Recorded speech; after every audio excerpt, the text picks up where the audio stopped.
All right, well, welcome and thank you for joining us for today's webinar, High Precision UAS Photogrammetry with Quantum-Systems Trinity Pro and Phase 1 P5 camera, brought to you by Commercial UAV News and sponsored by Frontier Precision. Before we get started, I just have a few housekeeping notes to go over. If anyone has any technical issues using the webinar platform, please try refreshing your browser. That tends to fix most issues. But if you continue to have any technical questions or issues, please use the Q&A box and I will respond right away. Note there is no call-in number for today's session. To connect, you just need to have access to either a computer, tablet, or cell phone for audio, and everyone's lines have been muted. So that you don't miss any shared content or an opportunity to share valuable feedback with us, we do recommend you enabling pop-ups within your browser for today's webinar. For your convenience, everything in the webinar console is fully customizable, so you can move things around, resize the windows, and even turn on captions for this event.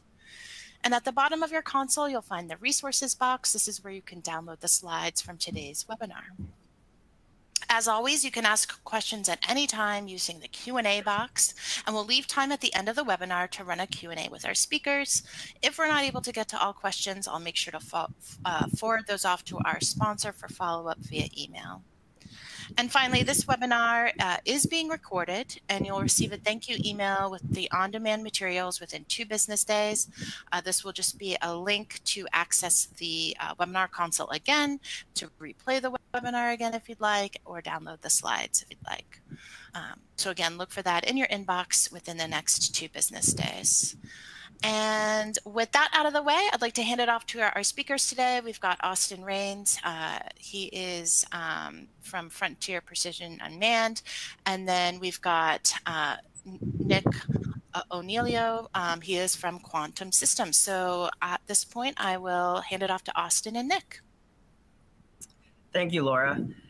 So just like she just explained, my name is Austin Rains. I'm a part of Frontier Precision, and more specifically, a division of Frontier Precision called Frontier Precision Unmanned. I'm joined here today with one of our partners, Quantum-Systems, and Nick O'Neilio. He is the regional sales manager for the US for Quantum-Systems, and I am a regional sales manager for Frontier Precision in the South. A little bit of background on myself. I have a Bachelor of Science in Geographic Information Science and Technology with a minor in Geology and a specificity in remote sensing. We both have our Part 107 Small Unmanned Aircraft Systems license, and then I do have my Beyond Visual Line of Sight certification. And then just a little bit more about myself. I've been doing aerial LiDAR and photogrammetry for about the past 8 years, and I've been in the surveying industry for 7 years. And so I'll give it off to Nick so he can introduce himself as well. Yeah, hello, good afternoon, good morning to those of you who have tuned in for us. As you may know, like Austin said, my name is Nick, representing Quantum-Systems. The excitement behind this payload we're speaking about today, I believe I've met Austin a while back when I first came in, when I was in the industry working while at Phase 1. So this is kind of a neat experience to go to market with.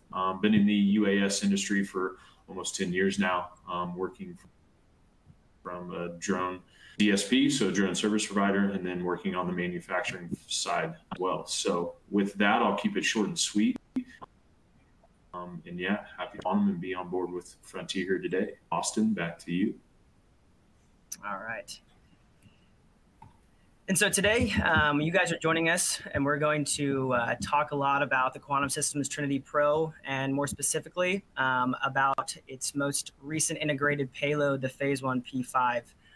We have been partnered with Quantum-Systems for a very long time, going on around 7 years now, and we've been through all their iterations of their UAS-specific Part 107 VTOL aircraft. And so the Trinity Pro, we're going to start there, just with understanding, I guess, the intricacies of what the aircraft is. It is a vertical takeoff and landing tricopter VTOL.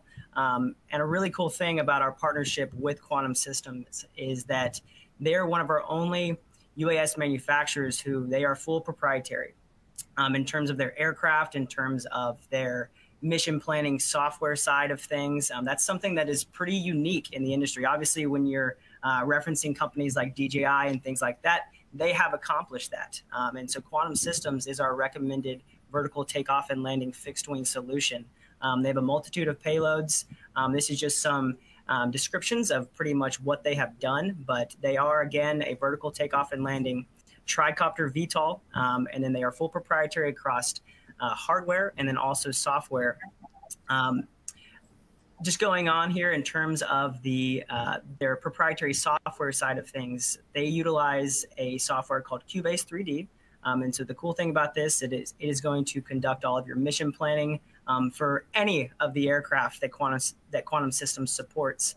And also not only the flight planning of the aircraft, but the geotagging of the imagery. So all the PPK processing that is conducted is also in-house at Quantum-Systems. So you're not, left with these images collected from a UAS and then going to have to utilize a third-party software to then post-process the kinematics. You can do that all in-house with their software. And another nice add-on I always like to explain to customers is that their software, you're not paying additional. So whenever you buy their solution, the Trinity Pro, you get a package, and that package also includes the software, and that's a perpetual software. Their mentality, and Nick can speak on this as well, but it only operates with their aircraft. So they don't want to have to, bottleneck you again and make you pay for additional software when it can only be utilized with their aircraft. So with the purchase of their aircraft, utilizing their technology, it is also going to come with their mission planning and kinematic software as well. Nick, do you have anything you want to add to that as well? No, I think you're right, Austin. To those points that you were talking about, I think a key feature of this, and as we go forward in the industry, and new systems come out in our family, what we talk about is what people see on the LinkedIn stuff housed with all of our aircraft. So whether this be soon to be, whether if we have a drone in a box system coming, if we have able to sell the ability to sell vector on the commercial side, these are all going to be housed within Cubase. I think you made a good point on that. All the sensors and everything like that is all housed within Cubase. These run off Windows-based operating systems, so that's a key thing to note.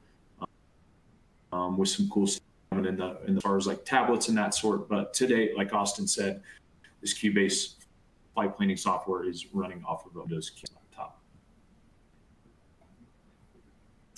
Yeah, just going on here, really want to just talk about what Quantum-Systems has done. So they created an aircraft, they've had multiple iterations and they've always improved upon that aircraft.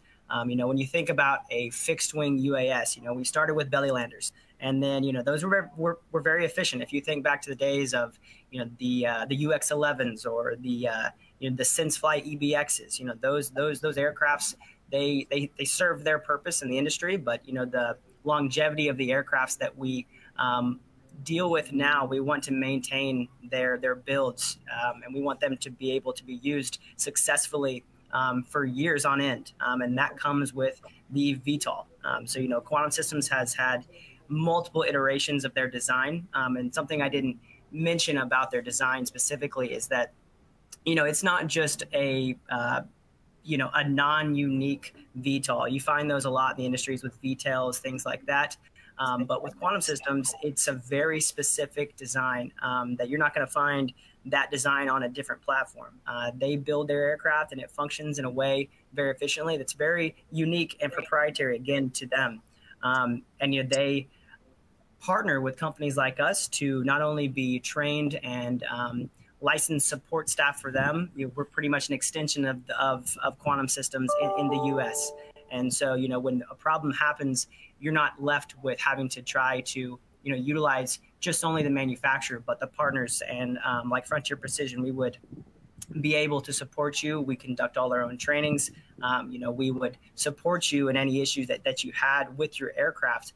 But that's something that, Quantum-Systems was able to realize that they needed to partner with valued resellers like ourselves that have the expertise and then have also the industry foothold to be able to apply this stuff. Because obviously they're great at manufacturing an aircraft, but Frontier Precision, we have, we have customers in all different applications. We're obviously a heavy geospatial company, 36-year-old being Trimble dealers. And so a lot of our customer basis comes from the surveying, the engineering disciplines, but we extend into public safety. We extend into high linear asset management, things like that. Vegetation encroachment is big. And so we have the ability to get their product in a lot of different applications and, prove it in a lot of different applications. And so that's just, a brief overview of Quantum Systems and what they've done with the Trinity Pro with their most recent model. In Austin, we had a few questions come in. I guess I'll answer the first. We'll kind of flip-flop here. It looks like, does Cubase install to a laptop? It does.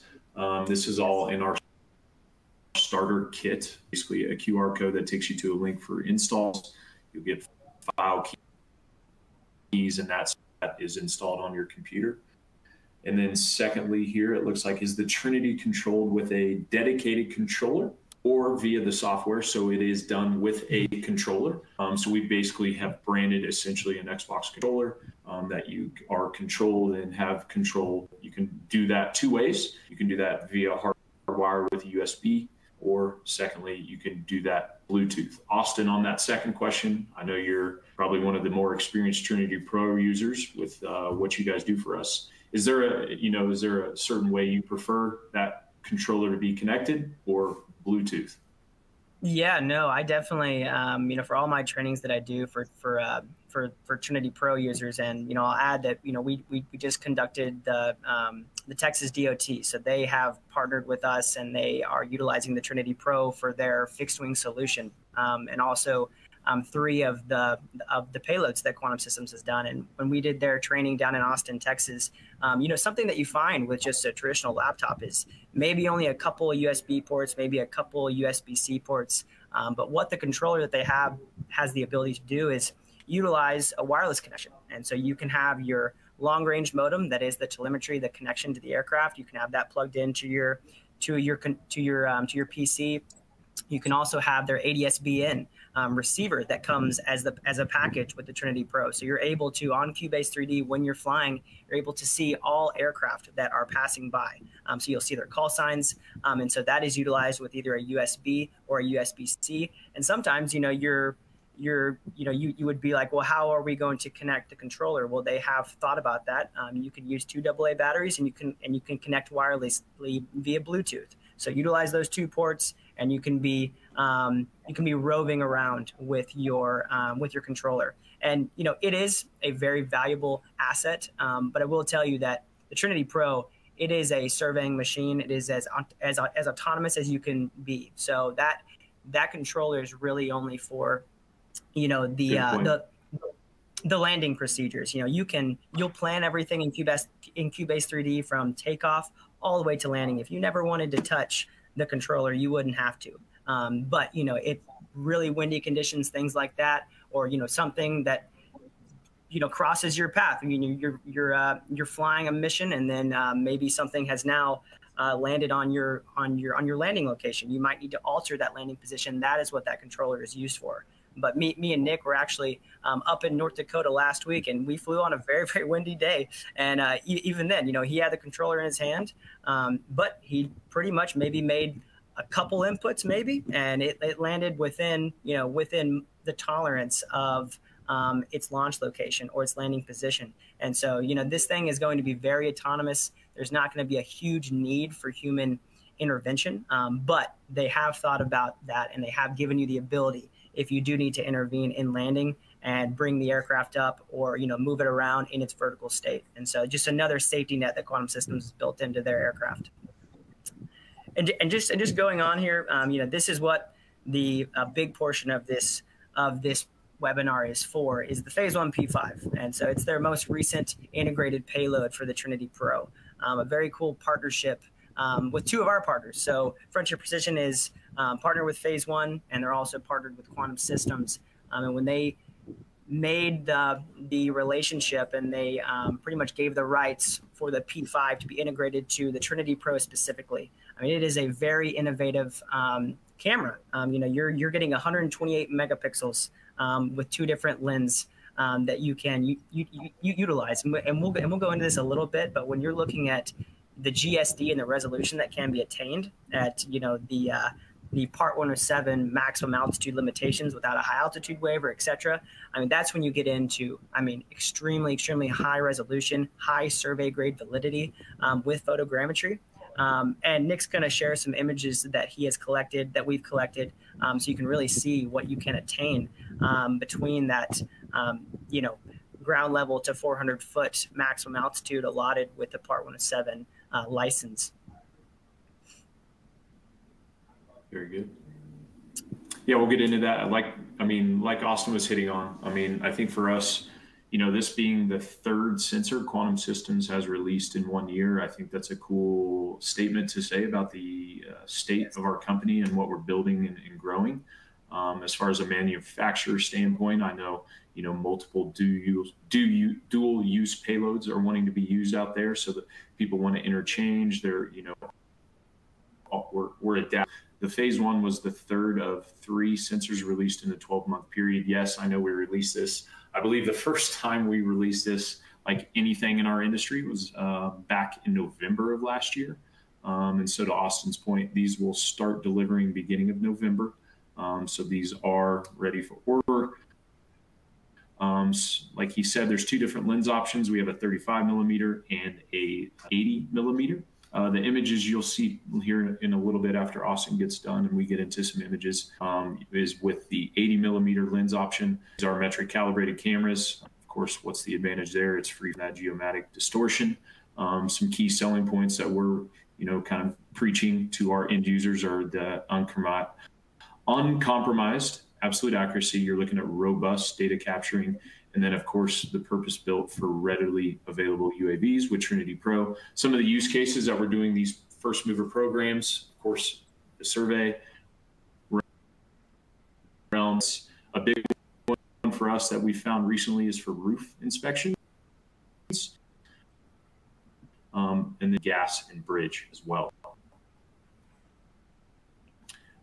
Yeah, Austin, I'll let you go to the next one. Yeah, and so we're going to go in detail of this here on the next few slides. But when you're looking at just the coverage that you can attain with a camera like this, and just the increase in resolution, these are some metrics that we've been able to derive by utilizing something like a P5 from phase 1. But when you are able to attain the same resolution as a 42 megapixel sensor at a higher altitude, you're able to be so much more efficient because you're able to fly higher essentially. And so up to 66% more efficient, more coverage that you can attain and still achieve the same GSD that you would have to fly it with a lower megapixel camera, like something more traditional, like a Sony RX1, which is going to be 42 megapixel. When you get into like a Sony ILX LR1, which is pretty much industry standard to date, which is also an integrated payload for the Trinity Pro, you're at that 61 megapixel range. But still, whenever you're able to achieve, the 3-digit megapixel resolution, you can fly so much higher and still achieve what you need. So you're just covering so much more ground. And the same concept with the second bullet point here. You're just able to cover so much more ground. So what does that do? That allows you to capture less images. And again, if you're at same altitudes, low resolution camera, the pixel coverage that you have for every single image, so the ground sample distance that you're able to achieve is so much higher when you have such a higher megapixel camera, that when you're really working with those survey grade requirements, and when you're able to see a cotter pin on a substation or something like that from an altitude that's UAS, that's not really able to be achieved unless with a lower megapixel camera, unless you are flying extremely low, which with fixed wing, that's not something that we really suggest. Kind of the floor AGL that I would fly the Trinity Pro at, just because it's a fixed wing aircraft. It's not something that's traditional in terms of multi-rotor. You can hover over things other than in the vertical state. That's around 50 meters or 150 feet. So whenever you're trying to achieve high resolution and really pick out very intricate features on the individual images or on a constructed orthomosaic or a 3D model, you're going to want the high resolution from something like a phase 1 P5. And that's the whole concept of integrating it to the Trinity Pro. And this is just kind of going on a little bit about their whole workflow, from Cubase 3D flight planning, and then executing the flight to data preparation. So when they're having, when you're able to take that imagery, import the proprietary file format from phase 1, which is IIQ, and then you're able to convert those images into a usable format of a JPEG that you can then process in, traditional photogrammetric softwares like Pix4D, Agisoft, Context Capture, Trimble Business Center with the UAS master, things like that. They have that all built in. So that free software that we talked about with your purchase of hardware, it's not only just going to allow you to fly the thing, it's going to allow you to process the imagery and get you to a point to where the only thing you would else need is to have a photogrammetric software to process that imagery, that high resolution imagery. I think one of the questions came in where we have Austin. The Trinity Pro is PPK. So the PPK processing, we do not offer or provide RTK.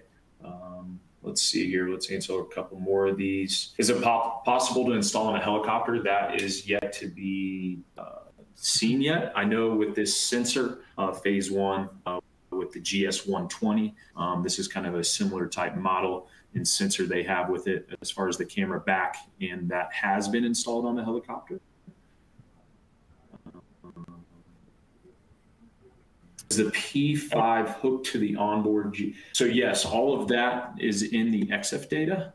So at the end of that, you will notice that all of the camera, all the internal parameters are recorded in the XF file. And we do have a calibration certificate as well that we provide to that calibrated camera. Yes. What else? And I will just say one thing. I know that the RTK topic was brought up.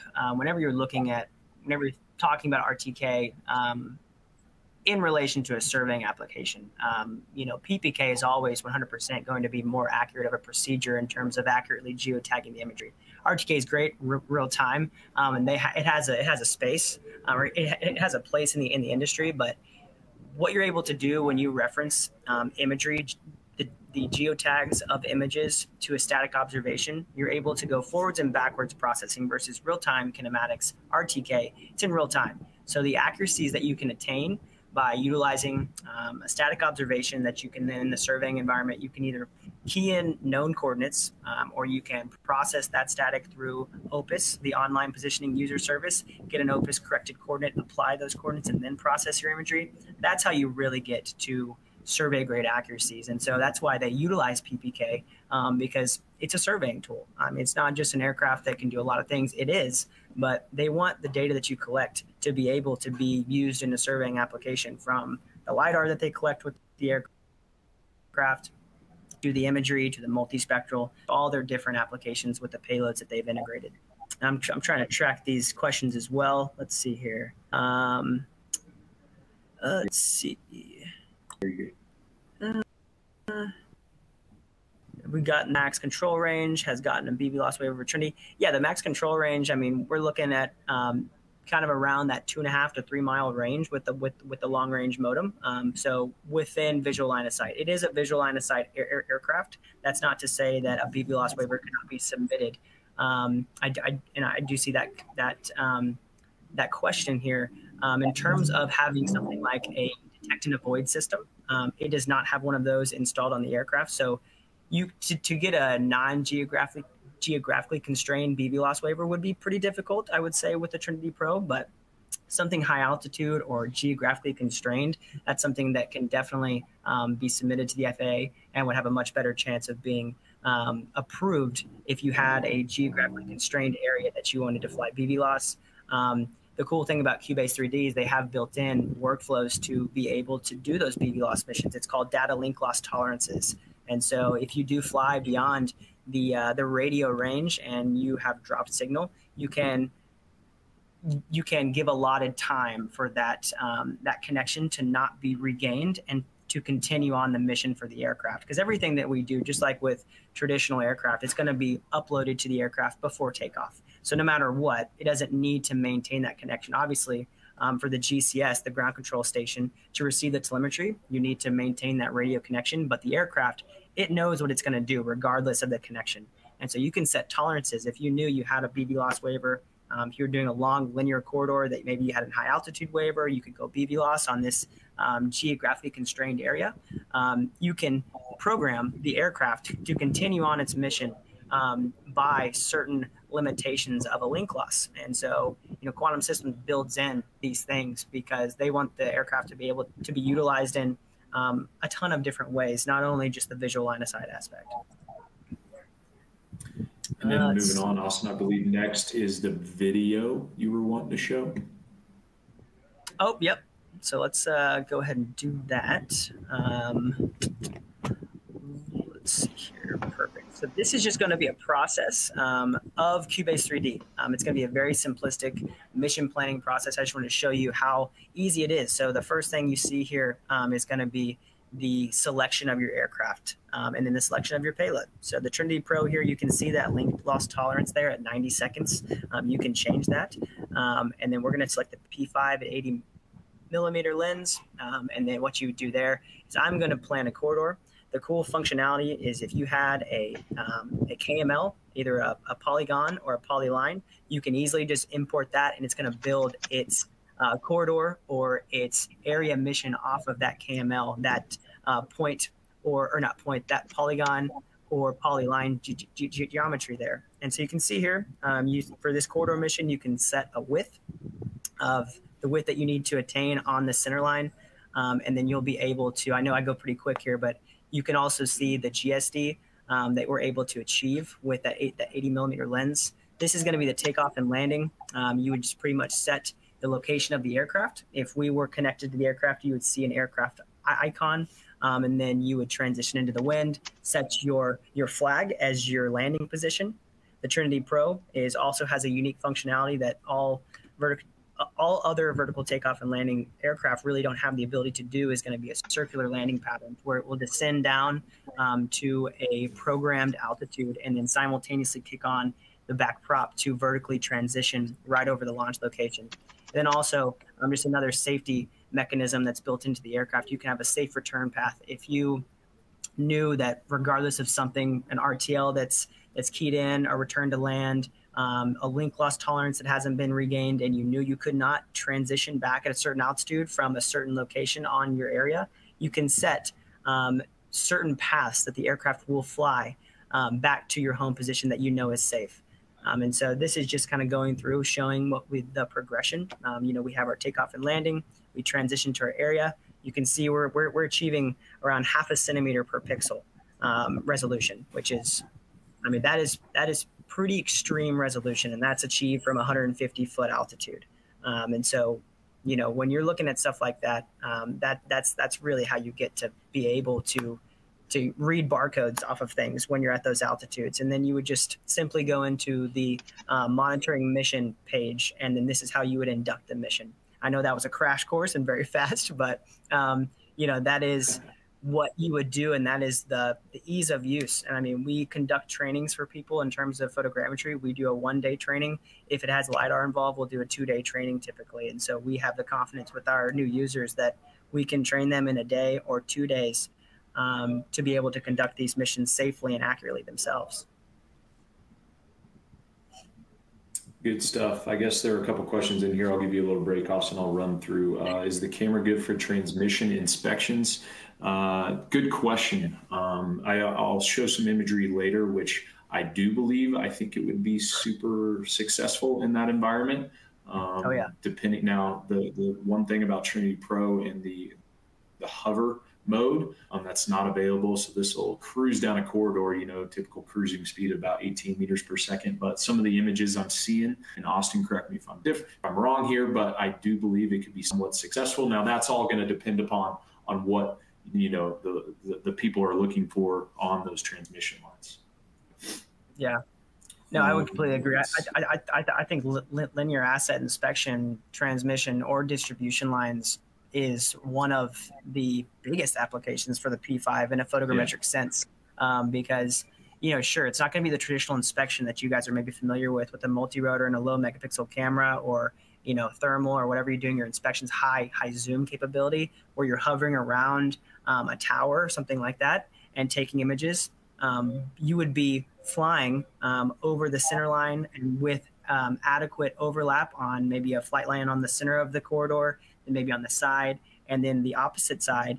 With the field of view of the camera, you're able to get that pixel data on the facade coverage of the tower, and then obviously the nadir coverage from the one that's on top of the lines, and the resolution that you would then be able to attain on each image. It wouldn't be utilizing a camera that you can zoom into and then review the image that way. You would, or you would zoom in onto the asset and then take the image. It would be a high resolution image that you could then zoom in and still see the resolution on the individual image. And so it's a, think about flying for an hour and 15 minutes, with the Trinity Pro on a transmission line corridor, not going the multi-rotor speeds that, from around 5 to 15 meters per second, you'd be cruising at on average around an 18 meters per second speed.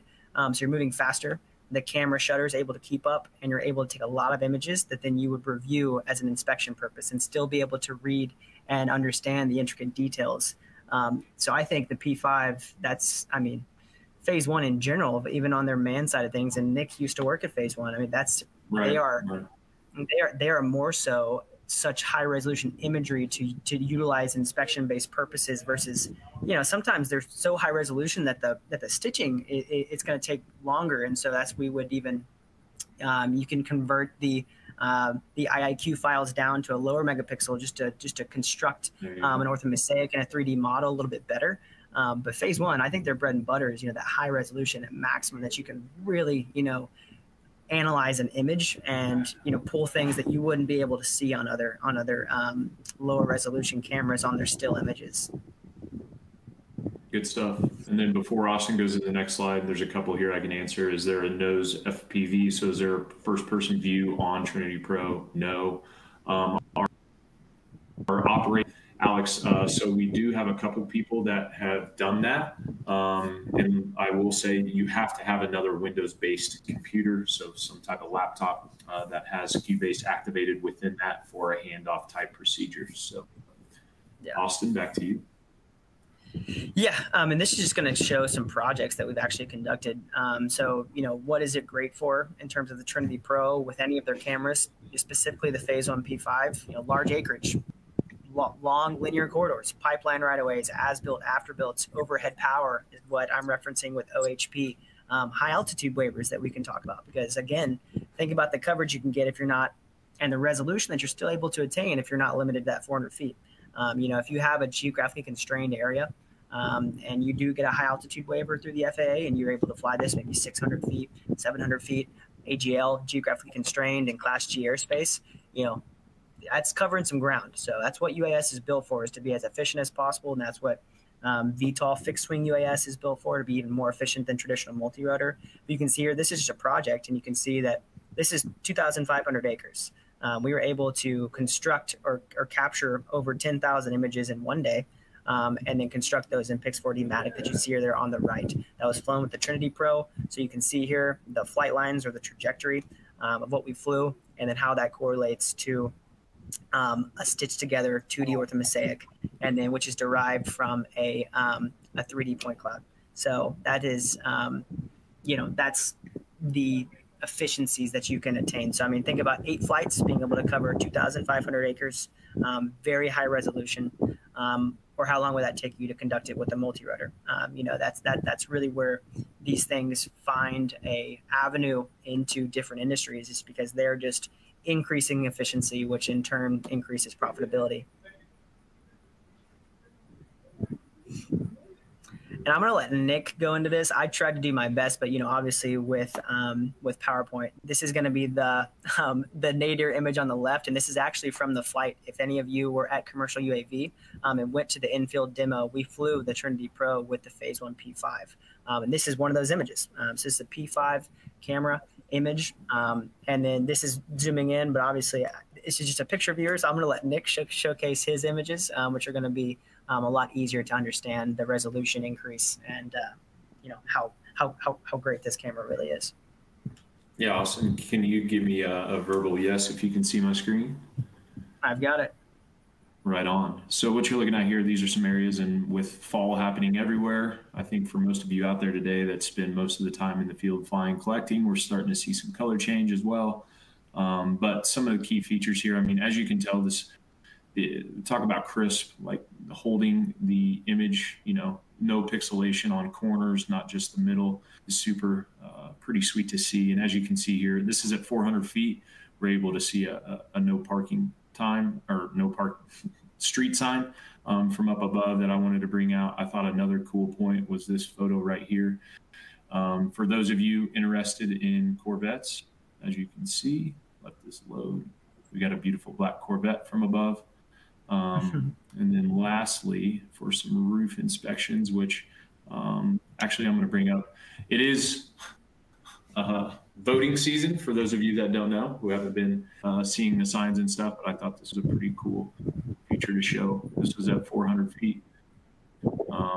But those are what I have. I do have a couple examples from, let me see here. I'm going to pull up some roof inspections. Let me switch my screen here to the other application. So what we figured out with roof inspections, so this current user here, well, if it loads, stand by. Well, anyways, I thought I was going to be able to share that. Essentially, with roof inspections, what we were able to see, basically they were currently flying another fixed wing platform at 186 feet to achieve a half an inch per pixel GSD requirement on these roofs. And essentially what they're going to do with that, they then flow this into their software, and then they can go to these roofing contractors and provide a software for estimates after a storm. So essentially with what they're getting, they're able to fly at 400 feet with this phase 1 P5 80 millimeter and achieve that same half inch per pixel GSD for their requirement. And then essentially, I think Austin hit it on it earlier. I know AI, it's a buzzword. Yes, I understand. But I've, from my days when I was at phase 1, carrying it on to now at Quantum-Systems, with these AI softwares that we're going into as far as processing, that sort of thing, I think it's a good saying to remember: you feed good stuff in, you get good stuff out. So that's a key thing as we build and grow these models. Yeah, guys, and that's really, what I had for you guys. And I know there's been a lot of questions, and I think we're going to open up to some more questions. But here's my contact information. Nick, if you reach out to me, I'll give you Nick's contact information. But like I said before, we're an extension of Quantum-Systems. And so, we are active users. We're utilizing this every single week. Believe it or not, I probably shouldn't say this, but I'm actually conducting a training today. So by giving this webinar, I'm actually conducting a training for the Trinity Pro right now. And so we are active users all the time. Please screenshot this. If you have any questions, please reach out to me. I am the Unmanned Regional Sales Manager of the South. But if you are in a different region, I will extend you to my team who are just as experienced with the aircraft, and have the same amount of knowledge with the aircraft. And so Frontier Precision, our team, we cover the entire United States, including brick and mortars in Alaska and Hawaii. And so if you have any questions, please reach out to myself or any members of my team. Austin, before I get in, I see a question here I'm going to share. Someone asked, can we see a zoom in on a tree or any other plant? I will be happy to do that real quick. There are a couple of trees in here, but as you can see, it's loading at the moment. Trees, let's see, I have other things I could zoom in on for folks. Let's go to this image. We got some trees. If anyone also, needed some example data sets, example imagery, please reach out and we can give you that example imagery to run analytics on your own end. You really have an image in front of you that you can see. We're doing the best we can on this webinar to show resolution, but having it physically in front of you, you're really able to see the full potential of what this camera is able to do.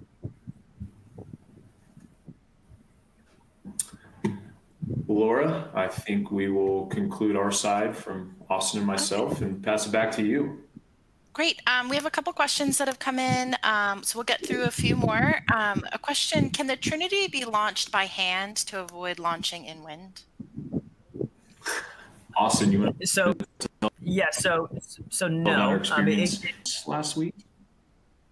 Right. So no, you would not want to launch it from hand, but they do recommend launching from their case. So you would never really be in a situation that you would want to launch it by hand. It's going to vertically take off and then transition. So, you know, when we were in Austin doing the previous training for the DOT, we did a lot of the flights from a 6-story parking garage. And so the software and the Trinity Pro is able to, even if you launch vertically from a much higher elevated surface, it's able to understand that. It's called ATO altitude, above takeoff altitude. And it's able to come back to that same elevation. So you think if, oh man, like I don't want to launch from a roof and then have the aircraft think that it needs to land on the ground due to the SRTM data, it's going to understand its altitude and land back on the roof. If you know anything about Quantum Systems, they're headquartered in Germany, and they do a lot of their test flights off of their roof on their headquarters. And so, you know, you would never even be in a situation that you would need to launch it by hand. And they've thought about that. It would be something you enact the mission, it vertically climbs to a programmed altitude, and it transitions out to fixed wing flight mode, and then it will come back and retransition to a programmed altitude and land over its launch location, regardless of what the SRTM data says, because it's all based off that ATO altitude. Then in flight, it bases its terrain following off of that satellite reference terrain model data. I see one in here. I have an answer, but I'll. How many control points, Austin, for 10,000 images and 2,500 acres? I would guess. So, yeah, so I would probably put, you know, around, for LiDAR photogrammetry, you know, GCPs that you would need. You know, you don't need any of them, but I always say that, you know, that's also a buzzword. People who say you don't need any of them because RTK or PPK, in the surveying environment, you do need something to run a residual accuracy assessment against. And so if you don't have any control out there, there's no way of validating the data, regardless of how accurate your images are or how accurate your processing is. But on average, you know, when it gets to projects of that size, we approximately place a GCP target, you know, around 1 every 100 acres. So somewhere around, you know, 25 to 30 GCPs, making sure to cover any vertices in the environment. So you can see here, we don't have to go back, but that project that you showed there, or that we had on our slides here that shows this, those are all GCP targets. And so those are tagged GCPs that we placed, and that's around 2,500 acres. And then, you know, just for the surveying environment, I always love to get any additional natural ground data to just validate my Z, just to give the confidence to a licensed PLS that this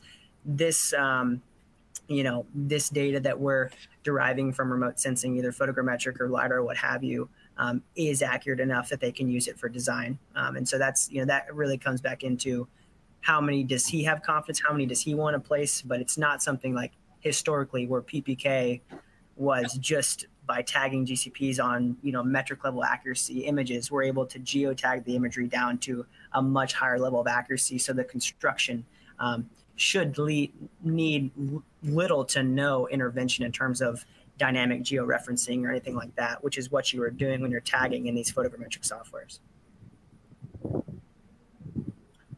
Can I use an IMLA GPS base station to sync? Yes, you certainly may. You can use R10. I mean, there's a Leica. I mean, you have a base station. You want to use it, certainly can go into that file. Yeah, and we didn't touch on this, but as the base package for the Trinity Pro, it comes with what's called an iBase, which is a little peanut receiver. And so if you are, you know, without any resource to get static data or INX data, and you're not close enough to a core station run by NGS, you don't have a GNSS base station locally to you, they provide you with a method of collecting static data. It's called the Quantum-Systems iBase. Now, you know, am I going to say it's as good as a Trimble R12i? No, but it's designed to be able to be set up on a known point and collect 1 second static that you can then reference back your imagery or even your LiDAR by having that static data that's collected at the same interval as your flight. At 18 meters per second, I'm assuming you're saying cruise speed. Can you add a thermography sensor? We don't have any thermography sensors, so Quantum Systems does not. But if that's something you want to look into and do yourself internally, customly, happily, I would think that would be okay. Are the payloads plug and play, Austin? They are, and just to note on that thermal question, there's no thermography specific, but they have integrated the MicaSense or the AgEagle MicaSense Altum PT, which has a thermal band. So you can attain thermal imagery by utilizing the multispectral specific sensor of the Altum PT, and they have also integrated the Red Edge P as well from MicaSense or AgEagle. AgEagle now owns them. But they're known in the industry as MicaSense. So you do have that ability to get thermal with the Altum PT. Is the P5 camera NDA certified? That is something not to date, but that is something we will certainly get on board since with Quantum Systems being NDA certified, that's something I'm sure we will work alongside with here shortly. Austin, can overlapping photos be viewed in stereo and 3D soft copy photogrammetric workstations such as Date? They can, yeah. Just whatever your application, the big concept is that you're going to be able to have that imagery ready to go out of Cubase 3D, and you can utilize it however you would like. And then lastly, before we let everyone go, we're about 45 minutes, is Trinity pending blue list? I think, Kenneth, I see you're asking that. So we are working with the AU VSI organization on that. I know that's a big term, but my kind of statement to that, and Austin, you may have something different, I'll let you go, but blue list is not a law. I think it's important being on front lines, which our systems are, but Austin, over to you for a answer from you. Yeah, no, it's, the blue list has a place, and for certain jobs, you obviously utilized to have a blue listed aircraft. And, we have those options in terms of, do I think that the Trinity Pro, it's, a deal breaker that it's not? No. And we've seen that by, again, the DOTs that have backed us and that have backed Quantum Systems to utilize their aircraft. If the DOT is doing it, that's about as compliant that you're going to need to get. And so, we have DOTs utilizing this technology, specifically the Trinity Pro, with 3 of their different payloads. And so, they have been able to see the compliancy that it is able to attain. And, the blue list, I'm sure you guys have all seen the iterations of the blue list and how it started and how limiting it was. And then the iterations we add, and now they've had enough time to where certain aircraft have been approved. But, it's something that we are typically not turned away to use the Trinity Pro on certain projects. And so I wouldn't make that a deal breaker because, the blue list is still very limited, and unfortunate as that is, that's why we have other things coming out, other lists that are being accepted, the green list, things like that from AVSI, because they want to utilize the most technologically advanced solutions out there. And sometimes that is not what has been, it's just very difficult to be on the blue list. And so sometimes that time difference from being added to when the technology is advancing, sometimes you need to utilize other lists to understand compliancy and to achieve what you need to do on certain projects. All right. Well, thank you so much, Austin and Nick, for a great webinar today. Before we officially close out, I just have a couple reminders for the audience. Many of you have asked about the on-demand materials. So just a reminder, everyone will receive an email in the next 2 business days with a link to access the on-demand webinar and the slides. Also, if you could please fill out the short evaluation form that will appear on the webinar console shortly. This will help us better serve your needs in future webinars, and your feedback is greatly appreciated. Thank you again to Austin and Nick for a great webinar today, and thank you to all of our attendees for taking the time out of your busy day to join us. Again, this webinar was brought to you by Commercial UAV News and sponsored by Frontier Precision. Thank you all, and have a great rest of your day. Thank you, guys. Thank you. Take care.